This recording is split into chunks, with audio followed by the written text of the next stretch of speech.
Dear Sadhguru, I find it much easier to see the wonder in the natural world than in humanity. How do I see the same wonder in human beings that I see in the peacock dancing? Well, it's a human being, right? No, I'm thinking if a bird is asking a question. Well, human beings don't have such a wonderful plume like the peacock. We don't have. We can put it on, but it's just put on it's not like a peacock's plume. So, it's easy to see wonder in things with which you don't have to share anything.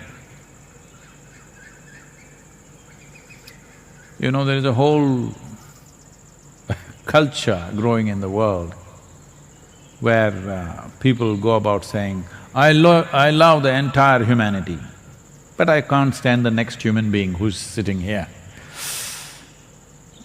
It's very easy to love God, for example, because He never comes and sits at dinner table with you. Maybe you may take His name, but if He sits at the dinner, then there'll be problem.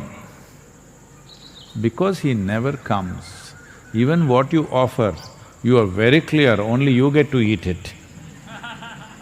Yes. If He starts eating, the offerings will poof. I must tell you, this happened. This is a interfaith beggars association.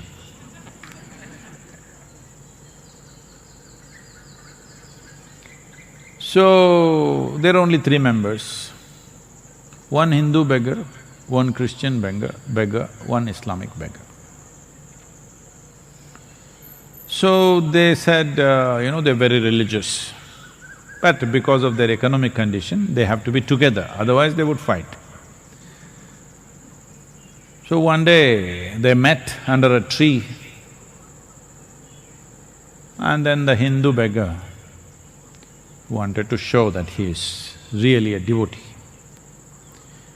He said, see, every day whatever money and stuff, generally the money that comes to me, which comes in the form of coins and various small denominations, I write a large Om, and then I throw all the money up. Whatever lands on the Om belongs to Shiva, rest belongs to me.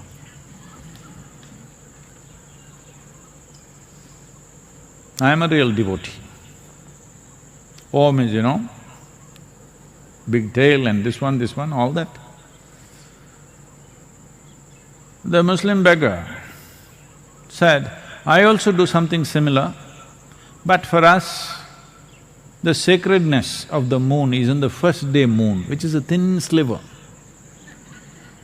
I draw the picture of a thin, the first day moon, then I throw the money. Whatever lands on the moon belongs to Allah, rest belongs to me.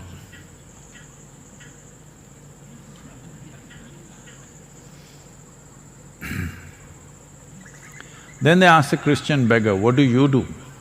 He said, I'll take all the money and throw it up. Whatever is his, he will keep it, rest.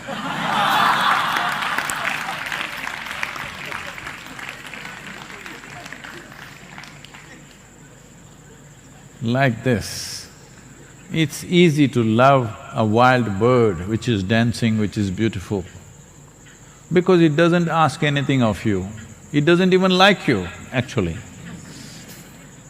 It doesn't think much of you. Have you seen how a peacock looks at you?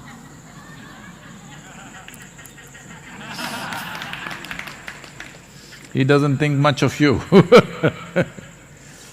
So there's nothing you have to offer, there's nothing you have to do, you can just enjoy things long distance. This is why, people are now full of love affairs going on the Facebook, TikTok and whatever, Instagram and wherever, because you don't have to meet them, you don't have to share anything with them.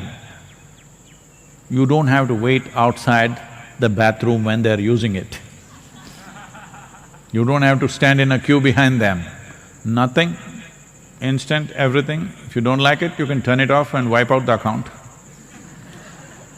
So the peacock comes, dances, you love it, it will go away, no problem. You don't have to house it, do one thing. Keep the peacock in your bedroom for 3 days. It will shit all over the place.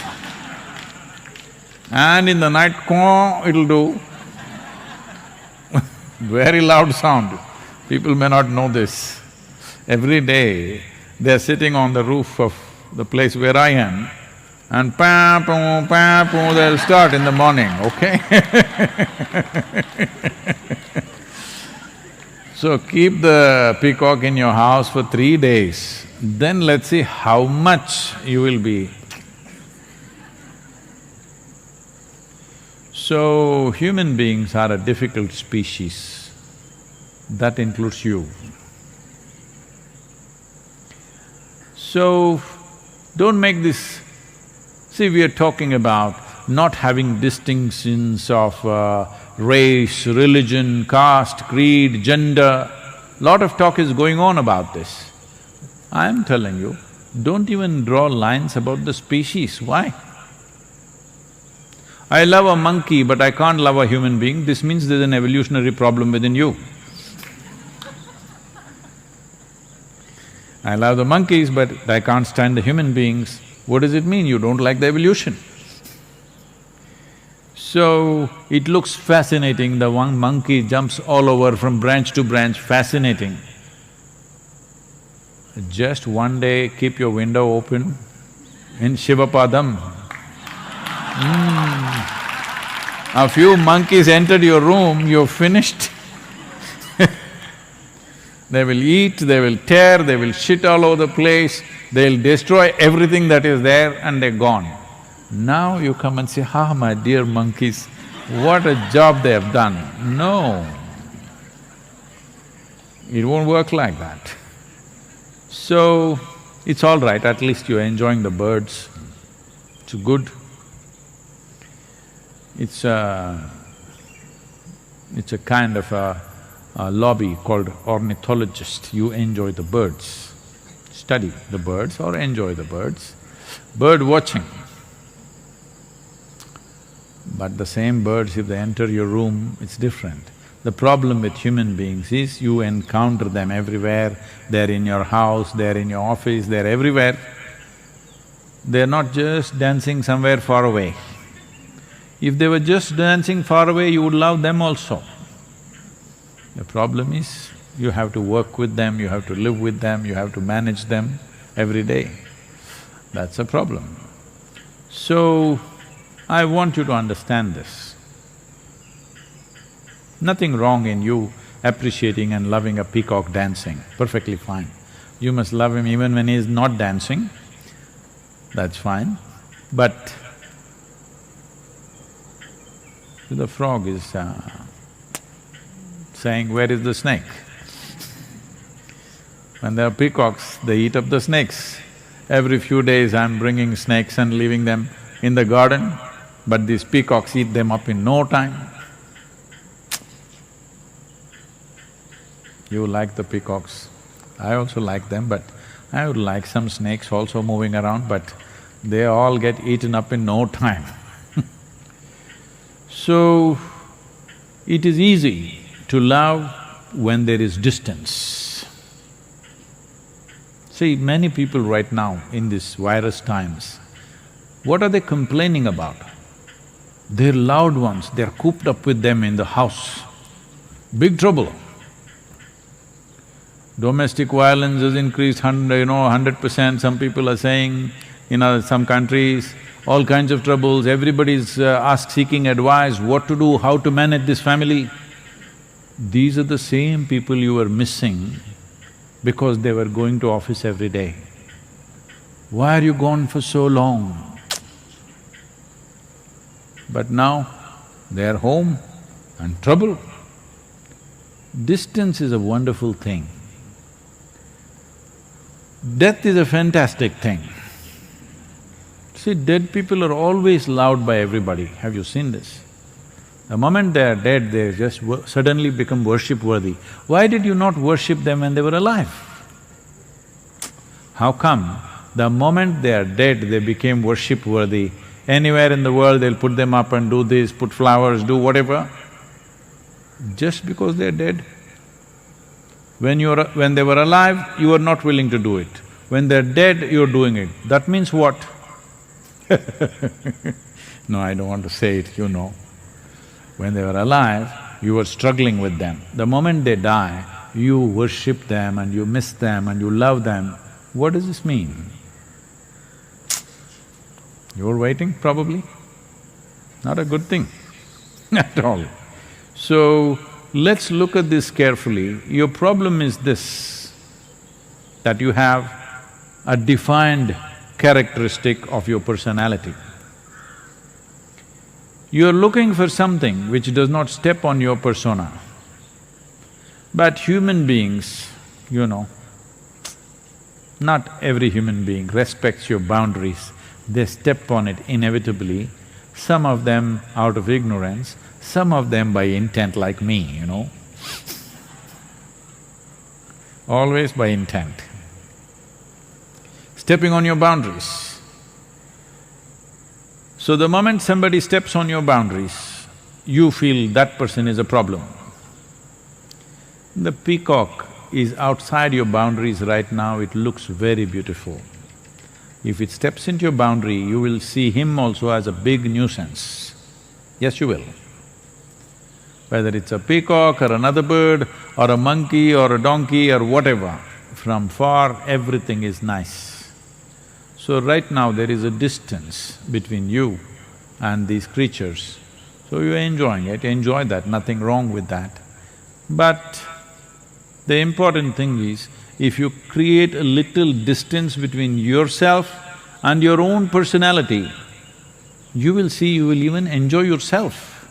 And once you enjoy this person, you will see everybody is wonderful. Yes? You're not getting it. I'm saying once you enjoy this person, everybody seems fantastic. You can enjoy everybody because now you see people for who they are, not having some framework into which they must fit into, they don't fit into that. This is why in India, we created characteristics of a god in such a way, it's impossible to accept that man if he was here. You know, a Krishna, a Rama or a Shiva, you cannot accept these people. Ask the ladies, will they accept a Rama as their husband in their life? They will not. Ask them, will they accept Krishna as their husband in their life? They won't, because it's too much trouble. But with 6,000 years of distance, how wonderful they look, how fantastic. And Shiva, impossible man, okay? Just anything and everything that you can think of, he is. So, the character of a god was built like this so that if you can be really looking at him for all that he is and still absolutely accept him and look at him in a worshipful way, you will have… if you accept Shiva the way he is, you will have no issue with a single human being on the planet. So you must do that.